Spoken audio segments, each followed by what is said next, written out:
Let's face it, Ukraine has about as much chance of being invited to join the European Union, for the sake of argument, let's say by the next pass of Haley's comment, as it does in placing among the top 10 nations on Transparency International's honor roll.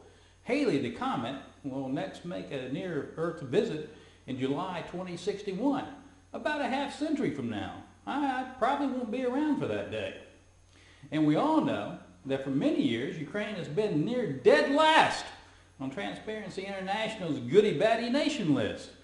Transparency in Ukraine is something you'd need the Hubble telescope to find. So when it comes to being invited into the European Union Club, where you have to metaphorically show up in a tuxedo, Ukraine shows up at the gate in torn and faded jeans and wearing brogans, with mud on the soles.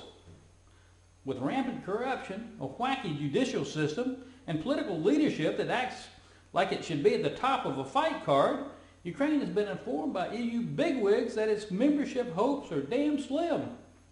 That's probably an understatement. The EU doesn't even want to have a serious talk. And Ukraine's leadership, at this point, couldn't agree on whether to bag with paper or plastic at the local supermarket. The fact is that the European Commission is right to be standoffish. Why would they want another country with so many problems, when their own membership now includes so many basket cases? In case you hadn't noticed, things aren't exactly hunky-dory with the last group of former Eastern Bloc countries that slipped wholesale into EU membership. For that matter, even old Europe has a hard time meeting its EU economic requirements. If Ukraine were admitted to the European Union tomorrow, President Yushchenko and Prime Minister Tymoshenko would still toss wicked left hooks at one another, judges would still accept bribes, and corruption would still be part of the nation's DNA. In my view, Ukraine should stop wishing for something that is not going to happen and start working towards solutions that make things happen. Eventually, this could lead to EU membership.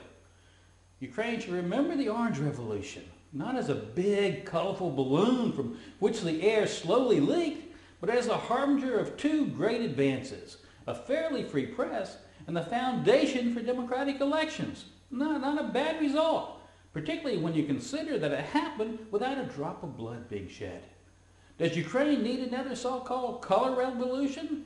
I'm an American expat, and it's hard for me to say, but at least the country needs to remember the spirit of the Orange Revolution. And I can tell you this, when people say they're as mad as hell and aren't going to take it anymore, even Ukraine's leaders seem to get the message. I'm Mike Willard, and I am the Ukraine Observer.